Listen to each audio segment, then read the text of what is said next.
క్రైస్తవులకు కలుగు హింసలకు కారణములు. క్రైస్తవులలో అనేక మందికి పాప విసర్జన లేదు, గుడికి శ్రద్ధగా వెళ్ళుట లేదు, సంఘాభివృద్ధికి సరిగా చందా వేయుట లేదు, అనుదినము బైబిలు నేర్చుకునుట లేదు, అనుదినము కుటుంబ ప్రార్థన లేదు, తాము నమ్మినది ఇతరులకు సరిగా చెప్పుట లేదు, మిషనుల భేదములు పెట్టుకుని ఒకరికొకరు విరోధముగా ఉంటున్నారు. ఇతర మతముల గురించియు మిషనుల గురించియు బైబిలులోని కఠినమైన వాక్యములను గురించియు ప్రశ్నలున్నప్పుడు మనుష్యులను అడుగుచున్నారు గాని దేవునిని అడుగుటలేదు. ఇది గొప్ప నేరము. బీదలకు, రోగులకు, అవసరము గల వారికి సరి అయిన సహాయము చేయుటలేదు. సంఘములోని నేరస్తుల విషయంలో సరి అయిన దిద్దుబాటు చేయుటలేదు.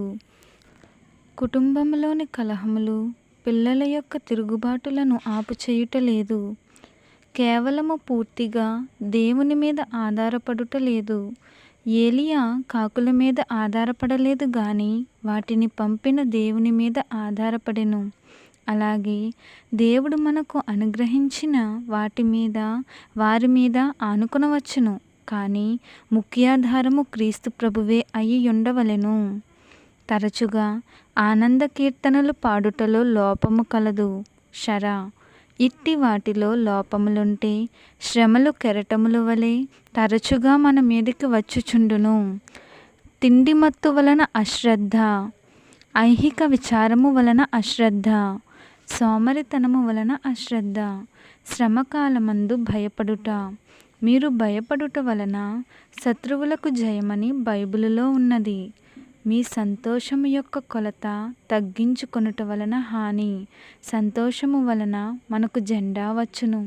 ప్రభువు కొండ ప్రసంగములో ఏమి చెప్పినారంటే, మీకు శ్రమలు వచ్చినప్పుడెల్లక్కువ సంతోషింపవలెను. మత్తయి 5:11. ప్రార్థన నెరవేరనప్పుడు విసుగుకొనుట వల్ల ఆత్మీయ జీవనము తగ్గిపోవును. ఈ కారణముల వలన శ్రమలు సంఘము పైకి వచ్చుచున్నవి. మనము సరిచేసుకొనవలసినవి సరిచేసుకొని చేయవలసిన ప్రార్థనలు ముగించినప్పుడు శ్రమపై జయము వచ్చును. మరణాత.